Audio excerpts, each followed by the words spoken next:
ನಮಸ್ಕಾರ ಎಲ್ರಿಗೂ. ನಾನು Jyothi. Welcome to my channel JVC vlogs. ಇವತ್ತಿನ ವಿಡಿಯೋದಲ್ಲಿ ನಾನೊಂದು ಪಲ್ಯದ ಪುಡಿನ ತೋರಿಸ್ತಾ ಇದ್ದೀನಿ. ಪಲ್ಯದ ಪುಡಿ ಹೇಗೆ ಮಾಡೋದು ಅಂತ, ಅದಕ್ಕೆಲ್ಲ ಏನೆಲ್ಲ ಇಂಗ್ರೀಡಿಯೆಂಟ್ಸ್ ಬೇಕು ಅದನ್ನೆಲ್ಲ ನಾನು ಜೋಡಿಸಿಟ್ಕೊಂಡಿದ್ದೀನಿ. ಹೇಗೆ ಮಾಡೋದು ಸ್ಟೆಪ್ ಬೈ ಸ್ಟೆಪ್ ನಾನು ನಿಮಗೆ ತೋರಿಸ್ತೀನಿ. ವಿಡಿಯೋನ ಎಲ್ಲೂ ಸ್ಕಿಪ್ ಮಾಡಬೇಡ್ರಿ, ಪೂರ್ತಿಯಾಗಿ ನೋಡಿರಿ. ಹಾಗೆ ನೋಡಿದರೆ ಮಾತ್ರ ನಿಮಗೆ ಈ ಒಂದು ಪಲ್ಯದ ಪುಡಿನ ಹೆಂಗೆ ಮಾಡೋದು ಅಂತ ಗೊತ್ತಾಗ್ತದೆ. ನೀವು ಇದಕ್ಕೆ ಏನು ಬೇಕಾದರೆ ಹೆಸರು ಇಟ್ಕೋಬೋದು. ನಾನು ಮಾತ್ರ ಪಲ್ಯದ ಪುಡಿ ಅಂತ ಮಾತ್ರ ಹೇಳ್ತೇನೆ ಅಷ್ಟೇ. ಯಾಕಂದ್ರೆ ನೀವು ಯಾವುದು ಪಲ್ಯ, ಹಾಗಲಕಾಯಿ ಪಲ್ಯ ಒಂದು ಬಿಟ್ಟು ಇನ್ಯಾವ ಪಲ್ಯಕ್ಕೆ ಬೇಕಾದರೂ ನಾವು ಇದನ್ನು ಬಳಸ್ಬೋದು. ಯಾಕಂದರೆ ಹಾಗಲಕಾಯಿ ಪಲ್ಯಕ್ಕೆ ಆಲ್ರೆಡಿ ನಾವು ಖಾರ ಪುಡಿ ಹಾಕಿಬಿಟ್ಟಿರ್ತೀವಿ. ಹುಳಿ, ಉಪ್ಪು, ಬೆಲ್ಲ ಎಲ್ಲ ಜಾಸ್ತಿನೇ ಬಿದ್ದಿರ್ತೈತೆ. ಅದಕ್ಕೆ ಆ ಪಲ್ಯಕ್ಕೆ ಅಷ್ಟು ಯೂಸ್ ಆಗೋದಿಲ್ಲ ಅದು. ಹಾಗಾಗಿ ಅದನ್ನು ಒಂದಕ್ಕೆ ಬಿಟ್ಟು ಇನ್ನು ಬೆಂಡೆಕಾಯಿ ಪಲ್ಯ ಆಗಿರ್ಬೋದು, ಕಾಳುಗಳ ಪಲ್ಯ ಆಗಿರ್ಬೋದು, ಬೇರೆ ಹೀರೆಕಾಯಿ ಪಲ್ಯ ಮತ್ತು ಬದನೆಕಾಯಿ ಪಲ್ಯ, ಯಾವುದಕ್ಕೆ ಬೇಕಾದರೂ ನೀವು ಒಂದು ಪಲ್ಯದ ಪುಡಿನ ಬಳಸ್ಬೋದು. ಸಾಂಬಾರಿಗೆ ಹಾಕೋದಂಥ ಅವಶ್ಯಕತೆ ಇಲ್ಲ. ಸ್ಟೆಪ್ ಬೈ ಸ್ಟೆಪ್ ನಾನು ತೋರಿಸಿದ್ದೀನಿ, ನೀವು ಕೂಡ ನೋಡಿ. ಏನು ಒಂದು ಕಡೆ ನೀವು ಸ್ಕಿಪ್ ಮಾಡಿದ್ರೆ ನಿಮಗೆ ಇದರಲ್ಲಿ ಏನೇನು ಹಾಕಿದ್ದೀವಿ, ಏನು ಮಾಡ್ತೀವಿ ಅಂತ ನಿಮಗೆ ಗೊತ್ತೇ ಆಗೋಲ್ಲ. ಹಾಗಾಗಿ ಪೂರ್ತಿ ಅಂದರೆ ಕಂಪ್ಲೀಟಾಗಿ ನೀವು ಈ ಒಂದು ವ್ಲಾಗ್ನ ನೀವು ನೋಡಿದರೆ ನಿಮಗೆ ಗೊತ್ತಾಗ್ತದೆ. ಹಾಗೆ ಈ ಒಂದು ಪಲ್ಯದ ಪುಡಿನ ಯಾರೆಲ್ಲ ಮಾಡಿದ್ರಿ ಅಂತ ನನಗೆ ಕಮೆಂಟಲ್ಲಿ ಕೂಡ ಹೇಳ್ರಿ. ಓಕೆ, ವಿಡಿಯೋ ಇಷ್ಟ ಆದರೆ ಗೊತ್ತಲ್ಲ, ಲೈಕ್ ಮಾಡಿರಿ, ಚಾನಲ್ಗೆ ಸಪೋರ್ಟ್ ಮಾಡಿ. ಬನ್ನಿ, ಈಗ ತೋರಿಸ್ತೀನಿ ನಾನು ನಿಮಗೆ ಈ ಒಂದು ಪಲ್ಯದ ಪುಡಿನ ಹೇಗೆ ಮಾಡೋದು ಅಂತ. ಓಕೆ ನೋಡಿ, ನಾನು ಇವತ್ತು ನಿಮಗೆ ಒಂದು ಪಲ್ಯದ ಪುಡಿ ರೆಸಿಪಿನ ಮಾಡೋದನ್ನು ತೋರಿಸ್ತೀನಿ. ಪಲ್ಯದ ಪುಡಿ ಅಂದರೆ ಪಲ್ಯ ಎಲ್ಲ ಕುದ್ದು ಆದಮೇಲೆ ಲಾಸ್ಟಿಗೆ ಇನ್ನೇನು ಪಲ್ಯ ಕೆಳಗಿಳ್ತೀವಿ, ಗ್ಯಾಸಿನ ಮ್ಯಾಗಿಂದ ಕೆಳಗಿಳ್ತೀವಿ ಅನ್ನೋ ಟೈಮ್ನಾಗ ಲಾಸ್ಟಿಗೆ ಫೈನಲ್ ಟಚ್ ಅನ್ನಂಗೆ ಈ ಒಂದು ಪುಡಿನ ಒಂಚೂರು ಹಾಕಿದರೆ ಸಾಕು, ಅದು ಟೇಸ್ಟು ಸೂಪರಾಗಿ ಬರ್ತೈತಿ. ಹಾಗಾಗಿ ಆ ಒಂದು ಪಲ್ಯದ ಪುಡಿ ಮಾಡೋಕ್ಕೆ ನಾನು ಏನೇನು ತೊಗೊಂಡಿದ್ದೀನಿ ಅಂತ ನಿಮಗೆ ನಾನು ತೋರಿಸ್ತೀನಿ. ಶೇಂಗಾ ಬೀಜ 1-2-3 ಟೀ ಸ್ಪೂನಷ್ಟು, ಹಂಗೆ ಒಂದು ಹಿಡಿ ಅಂತ ಇಟ್ಕೊಳ್ಳೋಣ. ಇದೇನು ಟೀ ಸ್ಪೂನ್ ಬೇಡ, ಹಾಗೆ ಒಂದು ಹಿಡಿ ಇಷ್ಟು ನಾನು ಸ್ವಲ್ಪ ಕಡಿಮೆ ಕ್ವಾಂಟಿಟಿಯಲ್ಲಿ ಮಾಡ್ತಾಯಿದ್ದೀನಿ. ನೀವು ಜಾಸ್ತಿ ಬೇಕಾದರೂ ಮಾಡಿ ಫ್ರಿಜ್ಜಲ್ಲಿ ಇಟ್ಕೋಬೋದು. ಓಕೆ, ಇದು ಫ್ರಿಜ್ಜಲ್ಲೇ ಇಟ್ಕೋಬೇಕು. ಇಲ್ಲ ನಾವು ಫ್ರಿಜ್ ಇಲ್ಲ ಇಟ್ಕೊಳ್ಳಲ್ಲ ಅನ್ನೋದಾದರೆ 1-2 ದಿವಸ 3 ದಿವಸಕ್ಕೆ ಖಾಲಿ ಮಾಡಬೇಕು. ಓಕೆ, ಈಗ ಇಷ್ಟು ಶೇಂಗಾ ಬೀಜ ತೊಗೊಂಡಿದ್ದೀನಿ, ಒಂದಿಷ್ಟು ಕಡಲೆಬೇಳೆ, ಹಾಗೆ 3 ಟೀ ಸ್ಪೂನಷ್ಟು ಉದ್ದಿನಬೇಳೆ, 1 ಟೀ ಸ್ಪೂನಷ್ಟು ಕಾಳುಮೆಣಸು, 3-4 ಟೀ ಸ್ಪೂನಷ್ಟು ಜೀರಿಗೆನೇ ಇದರಲ್ಲಿ ಕಂಪು ಜಾಸ್ತಿ. ಜೀರಿಗೆ, ಸ್ವಲ್ಪ ಇಂಗು ತೊಗೊಂಡಿದ್ದೀನಿ, ಇಂಗು, ಹಾಗೆ ಸ್ವಲ್ಪ ಉಪ್ಪನ್ನು ಇದರಲ್ಲಿ ಹಾಕ್ಕೊಂಡು ಅರಿಶಿನ ಉಪ್ಪು ಒಂದು ಹತ್ರ ಇಡಬಾರ್ದು ಅಂಥೇಳಿ ಸಪ್ರೇಟ್ ಇಟ್ಟೀನಿ. ಅದಕ್ಕೆ ಅದನ್ನು ಈ ತಟ್ಟೆಯಲ್ಲಿ ಹಾಕಿಟ್ಟಿದ್ದೀನಿ ನೋಡಿರಿ, ಇದರ ಜೊತೆಗೆ ಇಡೋದು ಬೇಡ ಅಂತ ಹೇಳಿ. ಓಕೆ, ಉಪ್ಪು, ಹಾಗೆ ಸ್ವಲ್ಪ ಅರಿಶಿನ ಪುಡಿ, ಗುರಾಳ್ ಪುಡಿ, ಮತ್ತು ಇದು ಶೇಂಗಾ ಬೀಜ ಹಾಕದೇ ಇರೋಂಥ ಗುರಾಳ್ ಪುಡಿ ಇದೆ. ನೀವು ಬೇಕಾದ್ರೆ ಇಡೀ ಗುರಾಳನ್ನ ಮತ್ತೆ ಹುರಿದು ಇದ್ರ ಜೊತೆಗೆ ಹಾಕ್ಬೋದು. ಖಾರ ಪುಡಿ, ಅಚ್ಚ ಖಾರದ ಪುಡಿ, ಮತ್ತು ಇಲ್ಲಿ ಬಂದರೆ ಕೊತ್ತಂಬರಿ, ಕರಿಬೇವು, ಬೆಳ್ಳುಳ್ಳಿ, ಇವು ಸ್ವಲ್ಪ ಜಾಸ್ತಿ ಇರಬೇಕು, ಇವಕ್ಕಿಂತ ಸ್ವಲ್ಪ ಜಾಸ್ತಿ ಇರಬೇಕು. ನಾನು ಹಾಗೆ ಒಂದು ಸ್ವಲ್ಪ ಕಡಿಮೆ ಕ್ವಾಂಟಿಟಿಯಲ್ಲಿ ಮಾಡ್ತಾಯಿದ್ದೀನಿ, ನೀವು ಜಾಸ್ತಿ ಬೇಕಾದರೆ ಮಾಡ್ಕೋಬೇಕು. ಇನ್ನು ಈರುಳ್ಳಿನ ಹೆಚ್ಚಿಲ್ಲ. ಇಷ್ಟು ಮೀಡಿಯಮ್ ಸೈಜ್ ಇದ್ದಂಥ ಈರುಳ್ಳಿ, ಇಷ್ಟು ದೊಡ್ಡ ಈರುಳ್ಳಿನ ಈ ಕಪ್ನಷ್ಟು ದೊಡ್ಡವಿದ್ದರೆ 2 ಈರುಳ್ಳಿ ಸಾಕು ಇಷ್ಟು ಸಾಮಾನಿಗೆ. ಇದಕ್ಕಿಂತ ಸ್ವಲ್ಪ ಸಣ್ಣವಿದ್ದರೆ 3-4 ಹಾಕಬೇಕು. ಈರುಳ್ಳಿನ ಹೆಚ್ಚಬೇಕು ನಾನೀಗ. ಹಾಗೆ ಇದನ್ನು ಹುರ್ಕೋಬೇಕು. ಇದನ್ನು ಎಲ್ಲ ಸಪ್ರೇಟ್ ಸ್ವಲ್ಪ ಬಿಸಿ ಮಾಡ್ಕೋಬೇಕು. ಉಪ್ಪೇನು ಬಿಸಿ ಮಾಡ್ಕೊಳ್ಳೋದು ಬೇಡ. ಇಂಗನ್ನು ಸ್ವಲ್ಪ ಜೀರಿಗೆ ಜೊತೆಗೆ ಹಾಕಿ ಫ್ರೈ ಮಾಡ್ಕೋಬೇಕು. ಶೇಂಗಾ ಬೀಜ, ಕಡಲೆಬೇಳೆ, ಉದ್ದಿನಬೇಳೆ, ಇವನ್ನ ಕಾಳುಮೆಣಸು, ಜೀರಿಗೆ ಇವನ್ನೆಲ್ಲ ಸಪ್ರೇಟಾಗಿ ಹುರಿಬೇಕು. ಇದನ್ನೇನು ಹುರಿಯೋ ಅವಶ್ಯಕತೆ ಇಲ್ಲ, ಉಪ್ಪು ಹುರಿಯೋ ಅವಶ್ಯಕತೆ ಇಲ್ಲ. ಇದನ್ನು ಸ್ವಲ್ಪ ಹಾಗೆ ಹಂಚಲ್ಲಿ ಬಾಡಿಸ್ಬೇಕು. ಇದನ್ನು ಹುರಿಬೇಕು, ಬೆಳ್ಳುಳ್ಳಿನ ಹುರಿಬೇಕು. ಈರುಳ್ಳಿನ ಹೆಚ್ಚಿ ತೋರಿಸ್ತೀನಿ. ಈರುಳ್ಳಿನ ಹುರಿಬೇಕು. ಎಲ್ಲ 1 ಟೀ ಸ್ಪೂನ್ ಎಣ್ಣೆ ಹಾಕಿ ಹುರಿಬೇಕು. ಚೆನ್ನಾಗಿ ಹುರಿದು ಆಮೇಲೆ ನೆಕ್ಸ್ಟ್ ಏನು ಮಾಡೋದು ಅಂತ ತೋರಿಸ್ತೀನಿ ನಾನು ನಿಮಗೆ. ಕರೆಕ್ಟಾಗಿ ನೋಡ್ಕೊಂಡ್ರಲ್ಲ ಎಲ್ಲ ಐಟಮ್ಸು. ಇದು ಪಲ್ಯದ ಪುಡಿ ಅಂತ ಅಷ್ಟೇ ಹೇಳೋದು. ಇದಕ್ಕೆ ಪಲ್ಯದ ಪುಡಿ ಅಂತ ಹೇಳ್ಬೋದು, ಇಲ್ಲ ಒಂದು ಸ್ಮಾಲ್ ಸ್ಪೈಸಿ ಮಸಾಲ ಅಂತ ಹೇಳ್ಬೋದು. ಸಾಂಬಾರಿಗೆ ಸಾಮಾನ್ಯವಾಗಿ ಬೆಳ್ಳುಳ್ಳಿ, ಕರಿಬೇವು, ಕೊತ್ತಂಬರಿ ಹಾಕಿ, ಜೀರಿಗೆ ಹಾಕಿ ರುಬ್ಬಿ ಸಾಂಬಾರಿಗೆ ಹಾಕೋದು ಉಂಟು. ಇದಿಷ್ಟು ಪಲ್ಯದಕ್ಕೆ. ಓಕೆ ನೋಡ್ರಿ, ಈಗ ನಾನು ನಿಮಗೆ ಬೆಳಗ್ಗೆ ಎಲ್ಲ ತೋರಿಸಿದ್ದೆಲ್ಲ, ಬೆಳಗ್ಗೆ ನಾನು ರೆಡಿ ಮಾಡಿಟ್ಟಿದ್ದೆ, ತೋರಿಸಿದ್ದೆಲ್ಲ. ಈರುಳ್ಳಿ ಒಂದು ಹೆಚ್ಕೋಬೇಕು ಅಂಥೇಳಿ ಸಂಜೆ ಮಾಡೋಣ ಅಂತ ಹೇಳಿ ಈಗ ಸಾಯಂಕಾಲ ಆಗಿತ್ತು. ಈಗ ಈರುಳ್ಳಿನ ಹೆಚ್ಚಿಟ್ಕೊಂಡಿದೆ. ಇವನ್ನೆಲ್ಲ ಈಗ ಒಂದೊಂದಾಗಿ ಹುರ್ಕೋಬೇಕು. ಸಿಟಿ ಹೊಡಿಕ್ಕೆ ಇಲ್ಲಿ ನೋಡ್ರಿ ಒಂದು ಬಾಣಲೆ ಇಟ್ಕೊಂಡಿದ್ದೀನಿ. ಹಂಚು, ಇದು ಕಬ್ಬಿಣದ ಹಂಚು ಇಟ್ಕೊಂಡಿದ್ದೀನಿ. ಈಗ ಗ್ಯಾಸ್ ಹಚ್ಚಿ ಗ್ಯಾಸನ್ನು ಲೋ ಫ್ಲೇಮ್ನಾಗ ಇಟ್ಕೊಂಡು ಇವನ್ನ ಒಂದೊಂದು ಹುರಿತೀನಿ. ಗ್ಯಾಸ್ ಇವತ್ತು ಯಾಕೋ ಇದೊಂಚೂರು ಜೋರಾಗಿ ಹುರಿತೈತಿ. ಲೋ ಫ್ಲೇಮ್ ಕಾದಿಂದ ಸ್ವಲ್ಪ ಲೋ ಫ್ಲೇಮ್ ಹಾಕಿ ಒಂಚೂರು ಎಣ್ಣೆ ಹಾಕಿ ಇದು ಹುರಿಬೇಕು. ಇದು ಸ್ವಲ್ಪನೇ ಎಣ್ಣೆ ಹಾಕಬೇಕು. ಸ್ವಲ್ಪ ಗ್ಯಾಸನ್ನು ಲೋ ಫ್ಲೇಮಲ್ಲಿ ಇಟ್ಕೊಂಡು ಒಂದು ಸ್ವಲ್ಪನೇ ಹುರಿಬೇಕು. ತೋರಿಸ್ತೀನಿ ಒಂದೊಂದೇ ಹುರಿಯೋದನ್ನು.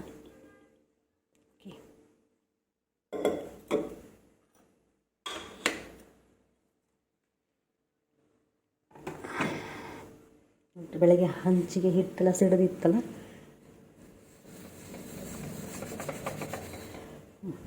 ಒಂದೊಂದು ಹಾಕಿ ಹುರಿಯೋಣ. ಫಸ್ಟು ಶೇಂಗಾ ಹುರಿಯೋಣ. ಚೂರು ಹಾಗೆ ಸ್ವಲ್ಪ ಬಿಸಿ ಮಾಡ್ತೀನಿ. ನಾನು ಕಮ್ಮಿ ಕ್ವಾಂಟಿಟಿಲಿ ಮಾಡ್ತಾಯಿದ್ದೀನಿ. ನೀವು ಗ್ಯಾಸನ್ನು ಲೋ ಫ್ಲೇಮಲ್ಲಿ ಇಟ್ಕೊತೀನಿ ಮೊದಲು. ಓಕೆ, ಹುರಿಯೋಣ. ಹೀಗೆ ಫಸ್ಟ್ ಶೇಂಗಾ ಬೀಜ ಹುರಿಯೋಣ. ನೋಡಿರಿ, ಶೇಂಗಾ ಹುರಿದು ಇಷ್ಟು ಹುರಿದ್ರೆ ಸಾಕು. ಸ್ವಲ್ಪ ಜಾಸ್ತಿ ಹುರಿದು ಅನ್ನಿಸ್ತೈತಿ. ಈಗ ಇದನ್ನು ಒಂದು ಇದಕ್ಕೆ ತೆಗಿಯೋಣ. ಮಸಿ ಬಟ್ಟೆ ಹಿಡ್ಕೊಂಡು ಓಕೆ. ಈಗ ನೆಕ್ಸ್ಟ್ ಏನು ಹುರಿಯೋದು ಅಂದರೆ ಕಡಲೆಬೇಳೆ ಹುರಿಯೋಣ.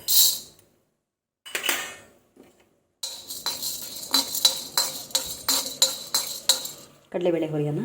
ನೋಡ್ರಿ, ಈ ಕಡಲೆಬೇಳೆ ಕೂಡ ಸ್ವಲ್ಪ ಹುರಿದು ಇದನ್ನು ತೆಗಿಯೋಣ. ಈಗ ಇದನ್ನು ತೆಗೆದು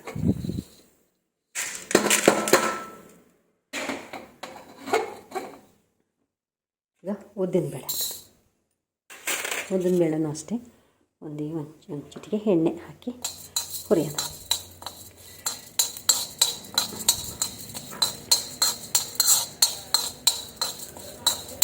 ಗ್ಯಾಸು ಲೋ ಫ್ಲೇಮಲ್ಲೇ ಇರಬೇಕು. ನೋಡ್ರಿ, ಇಷ್ಟೇ ಇರಬೇಕು.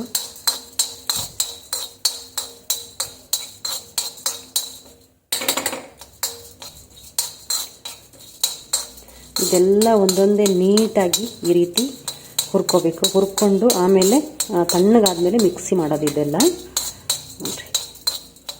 ನೋಡ್ರಿ ಘಮ ಘಮ ಅಂತ ವಾಸನೆ ಬರ್ತಾಯಿತ್ತು. ಇವೆಲ್ಲ ಅಷ್ಟೇ ಮಸಾಲೆ ಐಟಮ್ಸ್ ಇವನ್ನೆಲ್ಲ ಹಾಕಿರ್ತಾರೆ, ನಮಗೆ ಗೊತ್ತಿರೋದಿಲ್ಲ ಅಷ್ಟೇ. ನೋಡ್ರಿ, ಈಗ ಇದನ್ನ ತೆಗಿಯೋಣ. ಒಂದು ನಿಮಿಷ ಅದಕ್ಕೆಲ್ಲ ಹತ್ತೇವು ತೆಗಿತೀನಿ. ಈಗ ಕಾಳುಮೆಣಸು ಹಾಕೋಣ. ಇಟ್ಕೊತೀನಿ ಒಂಚೂರು ಕಾಳುಮೆಣಸು ಎಣ್ಣೆ ಹಾಕಿ ಒಂದು ಸ್ವಲ್ಪ ಫ್ರೈ ಆಗೇ ಬಿಟ್ಟು ನೋಡ್ರಿ. ಇದ್ರ ಜೊತೆಗೇ ಜೀರಿಗೆನೂ ಹಾಕ್ಕೊಂಬಿಡೋಣ. ಹಾಗೆ ಇಂಗು ಕೂಡ ಹಾಕೋಣ. ಇಂಗು ತೆಂಗು ಇದ್ದರೆ ಮಂಗನೂ ಅಡುಗೆ ಮಾಡುತ್ತೆ ಅಂತ ಹೇಳ್ತಾರಲ್ಲ ದಕ್ಷಿಣ ಕನ್ನಡ ಜಿಲ್ಲೆಯಲ್ಲಿ. ನೋಡಿರಿ, ಅದು ಹಿಂಗೆ ಗಟ್ಟಿನೇ ಆಗಿಬಿಡ್ತು. ಇಂಗು, ಜೀರಿಗೆ, ಕಾಳುಮೆಣಸು ಮೂರನ್ನು ಹುರ್ಕೊಳ್ತಾ ಇದ್ದೀನಿ. ನೋಡಿರಿ, ಆಗಲೇ ಫ್ರೈ ಆಗೇ ಬಿಡುತ್ತೆ. ಚೂರು ಎಣ್ಣೆ ಹಾಕಿ ಹುರ್ಕೊಂಡೇನಿ. ಜಾಸ್ತಿ ಎಣ್ಣೆ ಇಲ್ಲ. ಭಾಳ ಚೆನ್ನಾಗಂದ್ರೆ ಭಾಳ ಚೆನ್ನಾಗಾಗತ್ತಿದ್ದು. ತೆಗಿಯೋಣ. ಇವಾಗ ಇದನ್ನು ತೆಗಿಯೋಣ. ಫಸ್ಟ್ ಚೂರು ಅಂತ ಓಕೆ, ಕ್ಲೀನಾಗಿ ತೆಗಿತೇನೆ ಇದನ್ನು. ಈಗ ಬೆಳ್ಳುಳ್ಳಿ ಹಾಕ್ತಾಯಿದ್ದೀನಿ. ಬೆಳ್ಳುಳ್ಳಿ ಹುರಿಯೋಣ.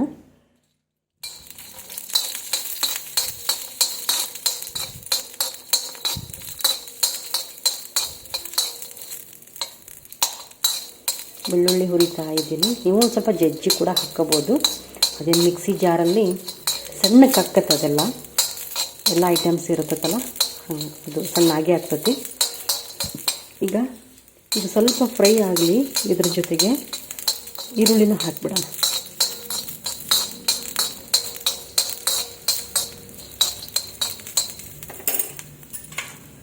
ಈರುಳ್ಳಿನೂ ಇದ್ರ ಜೊತೆಗೆ ಈರುಳ್ಳಿನೂ ಹಾಕೋಣ. ಒಂಚೂರು ಎಣ್ಣೆ ಹಾಕ್ತಾನೆ ಇರುತ್ತೆ. ಸ್ವಲ್ಪ ಎಣ್ಣೆ ಹಾಕಿ ಸ್ವಲ್ಪ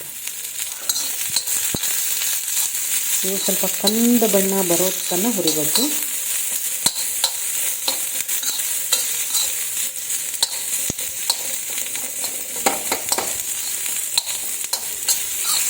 ಸ್ವಲ್ಪ ಗ್ಯಾಸನ್ನು ಏರಿಸ್ತೀನಿ.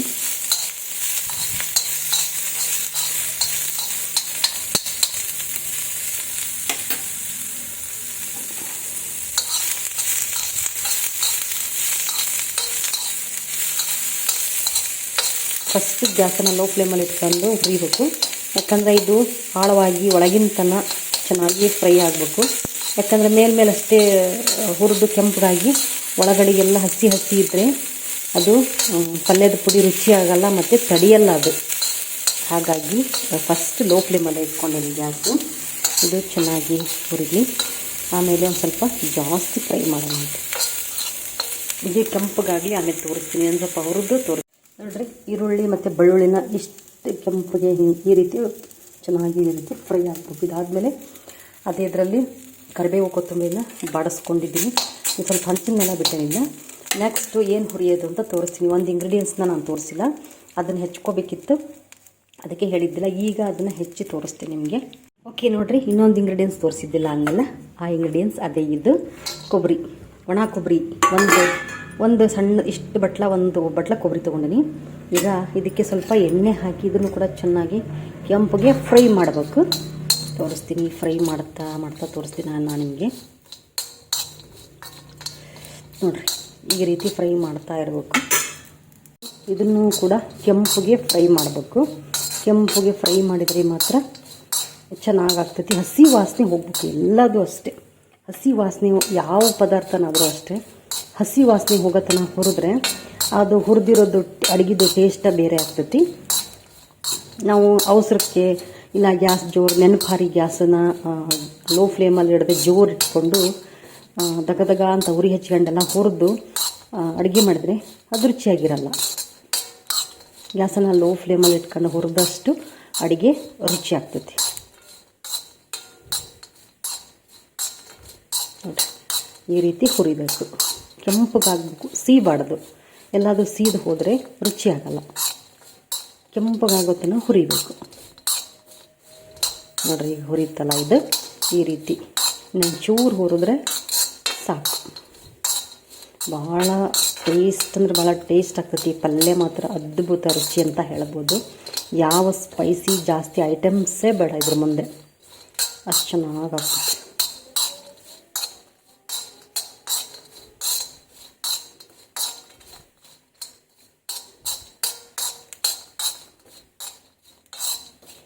ಸ್ಪೈಸಿ ಐಟಮ್ಸ್ ಅಂತ ಬಂದಾಗ, ಸ್ಪೈಸಿ ಅಂದರೆ ಮಸಾಲೆ ಸಾಮಾನುಗಳಲ್ಲಿ ಜೀರಿಗೆ ಬೆಳ್ಳುಳ್ಳಿನೇ ಮೇನ್. ಯಾಕಂದರೆ ಆರೋಗ್ಯನೂ ಚೆನ್ನಾಗಿರ್ತೈತಿ ಅದಕ್ಕೆ. ಮತ್ತು ಗ್ಯಾಸನ್ನು ಆಫ್ ಮಾಡ್ತೀನಿ. ಮತ್ತು ಸೀದು ಹೋಗಬಾರ್ದು ಮಾತಾಡ್ತಾ ನೋಡಿ, ಸಾಕು. ಇಷ್ಟು ಕೆಂಪಗಾದರೆ ಸಾಕು. ಓಕೆ, ಜೀರಿಗೆ ಮತ್ತು ಬೆಳ್ಳುಳ್ಳಿ ಇದು ಕೊಡೋವಂಥ ಈ ಎರಡು ಐಟಮ್ಸು, ಈ ಎರಡು ಇಂಗ್ರೀಡಿಯೆಂಟ್ಸ್ ಕೊಡೋವಂಥ ರುಚಿ ಮತ್ತು ಆರೋಗ್ಯ ಯಾವ ಸ್ಪೈಸಿನಲ್ಲೂ ಇಲ್ಲ. ಯಾಲಕ್ಕಿ, ಲವಂಗ, ಚಕ್ಕಿ ಅದರಲ್ಲೂ ಇಲ್ಲ ಅಂತ ಹೇಳ್ಬೋದು. ಅಷ್ಟು ಚೆನ್ನಾಗಿ ಮಸಾಲೆ ಸಾಮಾನಲ್ಲಿ ಫಸ್ಟ್ ಪ್ರಿಫರೆನ್ಸ್ ಇರೋದೆ ಬೆಳ್ಳುಳ್ಳಿ ಮತ್ತು ಜೀರಿಗೆ. ಆರೋಗ್ಯನೂ ಹೌದು, ಇದನ್ನು ಹೌದು. ಚಕ್ಕೆ ಹೋಲ್ ಮಸಾಲದಲ್ಲೆಲ್ಲ ಬೇರೆ ಬೇರೆ ಟೇಸ್ಟು, ಘಮ ಮತ್ತು ಆರೋಗ್ಯ ಇದ್ದೇ ಇರ್ತೈತಿ, ಇಲ್ಲ ಅಂತ ಹೇಳಲ್ಲ. ಬಟ್ ಅದು ಎಲ್ಲದಕ್ಕೂ ಮೊದಲು ಅದು ಆರೋಗ್ಯಕ್ಕೆ. ಓಕೆ ನೋಡಿ, ಇಷ್ಟು ಆಯ್ತು. ಈಗ ಇದನ್ನೆಲ್ಲದನ್ನು ಮಿಕ್ಸಿ ಮಾಡ್ಕೊಳ್ಳೋಣ. ಫಸ್ಟ್ ಇದನ್ನು ಮಿಕ್ಸಿ ಮಾಡ್ಕೊಳ್ಳೋಣ. ಇದು ಒಂದು ಅರ್ಧ ಪುಡಿ ಆದಮೇಲೆ ಇದನ್ನು ಹಾಕ್ಕೊಳ್ಳೋಣ. ಇದು ಒಂದು ಅರ್ಧ ಪುಡಿ ಆದಮೇಲೆ ಇದನ್ನು ಹಾಕ್ಕೊಳ್ಳೋಣ. ಇದು ಮತ್ತು ಉಪ್ಪು ಹಾಕ್ಕೊಂಡು ಮಿಕ್ಸಿ ಮಾಡ್ಕೊಳ್ಳೋಣ. ಆಮೇಲೆ ಲಾಸ್ಟಿಗೆ ಇದು ಅರಿಶಿನ ಪುಡಿ, ಖಾರ ಪುಡಿ ಮತ್ತು ಗುರಾಳ್ ಪುಡಿ ಆಪ್ಷನ್ನು. ನೀವು ಬೇಕಾದರೆ ಹಾಕ್ಕೋಬೋದು, ಬೇಡಾದರೆ ಸ್ಕಿಪ್ ಮಾಡ್ಬೋದು. ನಾನು ಒಂದು ಸ್ವಲ್ಪ ಹಾಕೋಣ ಅಂತ ಇಟ್ಕೊಂಡಿದ್ದೀನಿ. ಯಾಕಂದರೆ ಪಲ್ಯಗಳಿಗೆ ಸ್ವಲ್ಪ ಗುರಾಳ್ ಪುಡಿ ಇಲ್ಲದೇ ಇದ್ದಾಗೂ ನಡೀತೈತಿ. ಹಾಗಾಗಿ ಫಸ್ಟು ಇದನ್ನೇನು ಫಸ್ಟ್ ಹುರ್ಕೊಂಡ್ವಲ್ಲ ಇದನ್ನು ಮಿಕ್ಸಿ ಮಾಡ್ತೀನಿ. ಆಮೇಲೆ ಇದನ್ನು ಮಿಕ್ಸಿ ಮಾಡ್ತೀನಿ. ಆಮೇಲೆ ಇದನ್ನು ಹಾಕ್ಕೊಂಡು ಮಿಕ್ಸಿ ಮಾಡ್ತೀನಿ. ಆಮೇಲೆ ಎಲ್ಲದು ಉಪ್ಪು ಇದೆಲ್ಲ ಐಟಮ್ಸ್ ಹಾಕಿ ಮಿಕ್ಸಿ ಮಾಡ್ತೀನಿ. ಓಕೆ, ಒಂದೊಂದು ಸಪ್ರೇಟ್ ಮಾಡೋದು ಬೇಡ. ಫಸ್ಟ್ ಇದನ್ನು ಹಾಕಿ ಅರ್ಧ ಮಿಕ್ಸಿ ಆದಮೇಲೆ ಇದನ್ನು ಹಾಕೋಣ. ಅರ್ಧ ಮಿಕ್ಸಿ ಆದಮೇಲೆ ಇದು ಹಾಕೋಣ. ಇದು ಆದಮೇಲೆ ಇವನ್ನಿಷ್ಟು ಹಾಕಿ ಮಿಕ್ಸಿ ಮಾಡಿದ್ರೆ ಅದು ಫುಲ್ ಪಲ್ಯದ ಪುಡಿ ರೆಡಿ ಆಗ್ತೈತಿ. ನಾನು ಮಿಕ್ಸಿ ಮಾಡಿದ್ಮೇಲೆ ತೋರಿಸ್ತೀನಿ. ಫಸ್ಟಿಗೆ ಇದನ್ನು ಮಿಕ್ಸಿ ಮಾಡ್ತೀನಿ. ಈಗ ಕೊಬ್ಬರಿ ಹಾಕೀನಿ. ಈಗ ಇದಿಷ್ಟು ಮಿಕ್ಸಿ ಆಯ್ತಲ್ಲ, ಇಷ್ಟು ಮಿಕ್ಸಿ ಆಗೈತಿ. ಇದನ್ನು ಕೊಬ್ಬರಿ ಹಾಕೀನಿ. ಈಗ ನೋಡಿ, ಉಪ್ಪು, ಬೆಳ್ಳುಳ್ಳಿ, ಈರುಳ್ಳಿ ಹುರಿದಿದ್ದೆಲ್ಲ, ಕರಿಬೇವು, ಕೊತ್ತಂಬರಿ ಅದನ್ನೆಲ್ಲ ಹಾಕ್ತಾಯಿದ್ದೀನಿ. ಈಗ ಇದನ್ನು ಮಿಕ್ಸಿ ಮಾಡ್ತೀನಿ. ನೋಡಿರಿ, ಈಗ ಇದೆಲ್ಲ ಮಿಕ್ಸಿ ಆಯ್ತು. ಈಗ ಇದನ್ನೆಲ್ಲ ನಾನು ಇದಕ್ಕೆ ಹಾಕ್ತೀನಿ.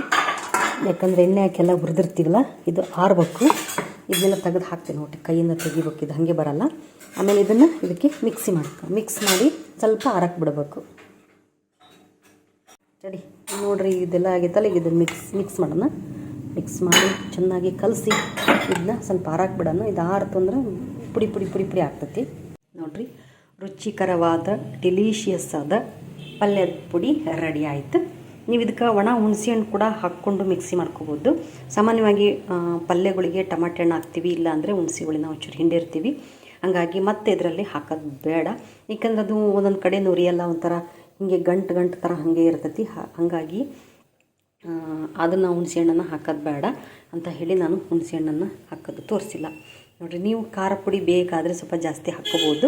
ಯಾಕಂದರೆ ಪಲ್ಯಕ್ಕೆ ಹಾಕಿರೋ ಖಾರ, ಇದರಲ್ಲೂ ಖಾರ, ಕಾಳುಮೆಣಸಿನ ಖಾರ ಅಂತೂ ಇದ್ದೇ ಇರ್ತೈತಿ. ಮತ್ತು ನೆಕ್ಸ್ಟ್ ಇದ್ರ ಖಾರ ಪುಡಿನೂ ಇರ್ತೈತಿ. ನಾವು ಅದಕ್ಕೆ ಹಾಕಿರೋ ಖಾರ, ಈ ಖಾರ ಸೇರಿ ಜಾಸ್ತಿ ಖಾರ ಆದರೆ ಮನೆಯಲ್ಲಿ ಸ್ವಲ್ಪ ತಿನ್ನೋಕ್ಕೆ ಮಕ್ಕಳು ಇಷ್ಟಪಡಲ್ಲ. ಖಾರ ಅಂತ ಬಿಟ್ಬಿಡ್ತಾರೆ. ಹಾಗಾಗಿ ಸ್ವಲ್ಪ ಖಾರನ ಕಡಿಮೆನೇ ಹಾಕಿದ್ದೀನಿ. ನೀವು ಜಾಸ್ತಿ ಬೇಕಾದರೆ ಹಾಕ್ಕೋಬೋದು, ಕಡಿಮೆ ಬೇಕಾದರೂ ಹಾಕ್ಕೋಬೋದು. ನೋಡಿ ಹೇಗಾಗಿದ್ದಿ ಅಂತ ಪಲ್ಯದ ಪುಡಿ. ಈ ಪುಡಿನ ನೀವು ಈ ರೀತಿ ರೆಡಿ ಮಾಡಿ ಒಂದು ಬಾಕ್ಸಲ್ಲಿ ಹಾಕಿ ಫ್ರಿಜ್ಜಲ್ಲಿ ಇಟ್ಕೋಬೋದು. ತುಂಬ ದಿನ ಇರ್ತೈತಿ. ಆದಷ್ಟು ಫ್ರಿಜ್ಜಲ್ಲಿದ್ರೇ ಒಳ್ಳೆಯದು. ಯಾಕಂದರೆ ಭಾಳ ದಿವಸ ತಿಂಗಳ ತಡೀತೈತಿ. ಮತ್ತು ಹೊರಗಡೆಗಿದ್ದರೆ ಭಾಳ ದಿವಸ ತಡೆಯಲ್ಲ. ಒಂದು 2ರಿಂದ 3 ದಿವಸ ಇಟ್ಕೋಬೋದು ಅಷ್ಟೇ. ಅಲ್ಲಿಗೆ ಖಾಲಿ ಮಾಡಿಬಿಡ್ಬೇಕು. ಇಷ್ಟು ಕಡಿಮೆ ಕ್ವಾಂಟಿಟಿಯಲ್ಲಿ ನಾನು ಮಾಡಿದ್ರೂ ಇಷ್ಟೊಂದು ಆಗೈತೆ ನೋಡಿ. ದೊಡ್ಡ ಗಂಗಾಳ ತುಂಬ ಆಗೈತಿ. ಯಾಕಂದ್ರೆ ಐಟಮ್ಸ್ ಭಾಳ ಬಿದ್ದಿರ್ತೈತಲ್ಲ, ಹಂಗಾಗಿ ಜಾಸ್ತಿನೇ ಆಗ್ತದೆ. ಒಂದು 2 ತಿಂಗಳು ನಾವು ಯೂಸ್ ಮಾಡ್ಬೋದು ಇದನ್ನು. ನೋಡಿರಿ ಹೇಗಾಗಿತ್ತು ಅಂತ ಕಮೆಂಟಲ್ಲಿ ಹೇಳಿ ನೀವು.